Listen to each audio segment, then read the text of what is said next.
நீங்க ரொம்ப பெருந்தன்மையா போயிட்டு வான்னு சொல்லிட்டீங்க. ஆனா நான் போனா எனக்கும் அன்புக்குள்ள இருக்கிற உறவை கொச்சப்படுத்தி பேச இங்க நிறைய பேர் இருக்காங்க. அதே நான் போக வேணாம்னு நினைக்கிறேன். இங்க பாரு ஆனந்தி, முதுகுக்கு பின்னாடி பேசுறவங்கள பத்தி நீ ஏன் கவலைப்படணும்? உனக்கு பர்மிஷன் கொடுக்கறது நான். என்ன மீறி உன்னை யாரும் எதுவும் சொல்ல மாட்டாங்க. நீ கிளம்பு. என்ன யோசிக்கிற? இல்ல சார், நான் போகல. ஓ அப்படியா? சரி, உன்கிட்ட ஒரு விஷயத்த சொல்ல வேண்டாம்னு நினைச்சேன். ஆனா இப்ப இருக்கிற சிச்சுவேஷனை பார்த்தா அது உன்கிட்ட சொல்றதை தவிர எனக்கு வேற வழி தெரியல. அன்பு ஹாட் வாட்டரை கையில கொட்டிக்கிட்டா. கை செவந்து போயிருக்கு. ஐயோ, என்ன சார் சொல்றீங்க? எப்படி நடந்துச்சு? இப்ப எப்படி இருக்காரு அவரு? முதல்ல நான் கேட்கிற கேள்விக்கு நீ பதில் சொல்லு. இப்போ நீ போகாம தான் இருக்க போறியா? ஆனந்தி, யாரோ ஒரு 4 பேரு உன்னையும் அன்பையும் தப்பா நினைப்பாங்கன்னு நீ போக மாட்டேன்னு சொல்றல்ல. இப்ப சொல்றேன், அன்பு அம்மாவும் இப்படி ஒரு சிச்சுவேஷன்ல இருக்கும்போது நீ போய் பார்க்காம இருந்தாதான் அது எல்லாத்த விட பெரிய தப்பு. ஐயோ சார், அன்பு கையில வெந்நீர் கொட்டிருச்சுன்னு நீங்க ஏன் சார் முன்னாடியே சொல்லல? ஐயோ, நான் முன்னாடியே போயிருப்பேன் சார்.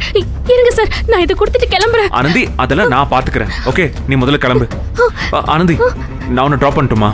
இல்ல வேணாம் சார், நான் போய்க்கிறேன்.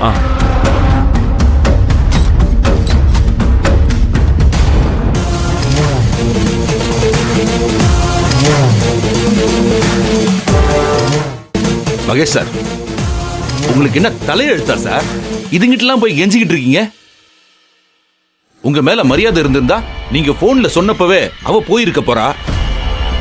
உங்களை மதிக்காத பொண்ணுக்கு நீங்க ஏன் சார் இவ்வளவு இம்பார்ட்டன்ஸ் கொடுக்குறீங்க? கருணாகரன், ஆனந்தியை பத்தி நீங்க சொல்லி எனக்கு தெரியணும்ன்ற அவசியம் இல்லை. உங்களை மாதிரி ஆளால தான் கம்பெனில இருக்கிற ஸ்டாஃப்ஸ் எல்லாம் ஒரு சீரியஸான சிச்சுவேஷன்ல கூட எப்படி ஹேண்டில் பண்றதுன்னு தெரியாம ஸ்ட்ரகிள் பண்ணிக்கிட்டு இருக்காங்க. இனிமே ஸ்டாஃபோட லீவுக்கு நீங்க பர்மிஷன் கொடுக்க வேண்டிய அவசியம் இல்லை. நானே பர்மிஷன் கொடுத்துக்கிறேன். ஜஸ்ட் ஒரு மெயில் போடுங்க, எல்லாரோட லீவும் நான் அப்ரூவ் பண்றேன். ஓகே?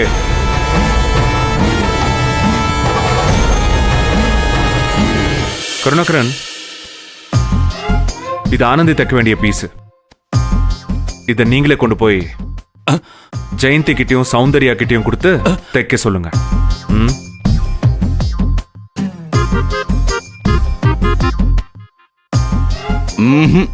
இவன் திருந்தவே மாட்டான்.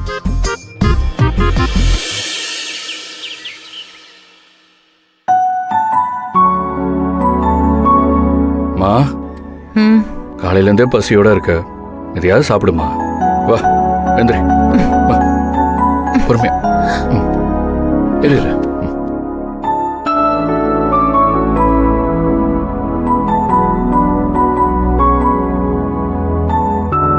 இந்தாம்மா, சாப்பிடு. டேய், இதையடா? ஏம்மா, மாத்திரை போடணுமா வேணாமா? சாப்பிடுமா. என்னடா இது?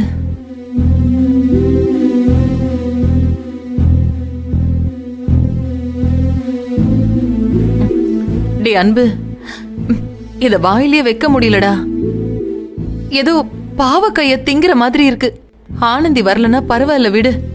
நானே போய் எப்படியாவது கஞ்சி வச்சு குடிச்சுக்கிறேன். மா, என்னம்மா பண்ற? இரு, நானே எப்படியாவது கஞ்சி போட்டு எடுத்துட்டு வரேன். இந்த கைய வச்சுக்கிட்டாடா?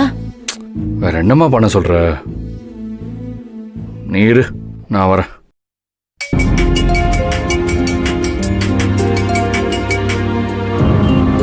மா, ஆனந்தி தான். பேசுடா. ஹலோ ஆனந்தி. அன்பு, என்னாச்சு உங்களுக்கு? கையில சுடு தண்ணியை கொட்டிக்கிட்டேன்னு மகேஷ் சார் சொன்னாரு. இப்படியா பண்ணுவிய? இப்ப எப்படி இருக்குது? ஏய், பயப்படாத ஆனந்தி, எனக்கு ஒண்ணும் இல்ல. கவனமா இருக்க மாட்டியல அன்பு? இப்படியா பண்ணுவிய? ஐயோ ஆனந்தி, நீ இவ்வளவு டென்ஷன் ஆகுற அளவுக்கு எனக்கு ஒண்ணும் இல்ல. அம்மா தான் உன்னை பத்தி கேட்டுக்கிட்டே இருக்காங்க. நான் அங்கதே வந்துட்டு இருக்கிறேன். கொஞ்ச நேரத்துல வந்துருவேன். எப்படி வர? நான் வேணா வந்து பிக்கப் பண்ணிக்கவா? இல்ல, நான் ஆட்டோல பாதி தூரம் வந்துட்டேன். அன்பு, அம்மாக்கு இம்புட்டு முடியாம இருக்கும்னு எனக்கு தெரியாது. ஏதோ சாதாரண காய்ச்சல்னே நினைச்சேன். பரவாயில்ல, நீ எது சொல்றதா இருந்தாலும் உங்க அத்தையை வந்து நேர்ல பார்த்து சொல்லு. சரி, சீக்கிரமா வந்துரு. வச்சிடுறேன். சரி அன்பு. உன் மருமக இங்கதான் வந்துட்டு இருக்காளாமா. எனக்கு உடம்புக்கு முடியலன்னு தெரிஞ்சும் என் மருமக எப்படிடா வராம இருப்பா? அவ வரட்டும். அவளை பார்த்தாலே எனக்கு புது தெம்பு வந்துரும். அதுக்கப்புறம் இந்த ஜுரம் எப்படி காணாம போகுதுன்னு மட்டும் பாரு. பையன் இவ்வளவு நேரம் கூட இருந்து பாத்துக்கிட்டேன், அதெல்லாம் உனக்கு பெருசா தெரியல. மருமக வரான்னதும் வாய்ஸ் ரேஸ் பண்ற. இருக்கட்டும் இருக்கட்டும். உனக்கு அதெல்லாம் புரியாதுடா, போடா.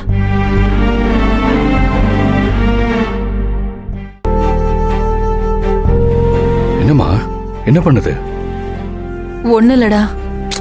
மா சொல்லுமா. பாத்ரூம் போகணும் போல இருக்கு. சரி வா, நான் கூட்டிட்டு போறேன். டேய், 1000 தான் நான் உன்ன பெத்தவளா இருந்தாலும் நீ ஆம்பளை புள்ளடா.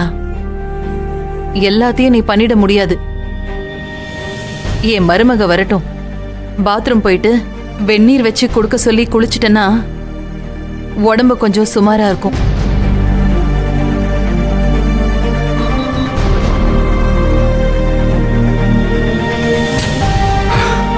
எங்க இருக்கான்னு தெரியலையே.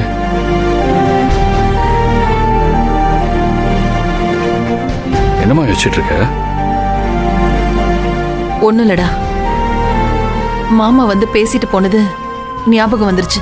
இப்ப எதுக்குமா அதை பத்தி எல்லாம் யோசிச்சுட்டு இருக்க? ஆனந்தி வர்ற வரைக்கும் கொஞ்சம் ரெஸ்ட் எடுமா. இல்லடா, நாம ஒரு தடவை ஊருக்கு போய் உங்க அத்தைய நேர்ல பார்த்து பேசணும். உடம்பு சரியானதுக்கு அப்புறம் இந்த வாரத்துல ஒரு நாள் போயிட்டு வரலாமா? ஏமா, நாம போனா அங்க என்ன மரியாதை கிடைக்கும்னு நினைக்கிற? அத்தை நம்மளை பார்த்தாலே கோவப்பட்டு வெளியே போன்னு தான் சொல்ல போறாங்க. நமக்கு இதெல்லாம் தேவைதானா? கோவப்படுவாங்கங்கிறதுக்காக சொந்தத்தை விட்டு கொடுத்துட முடியுமாடா அன்பு? அவங்க கோவப்படுறதுலயும் ஒரு நியாயம் இருக்கும்போது அதை ஏத்துக்க வேண்டியதுதான்.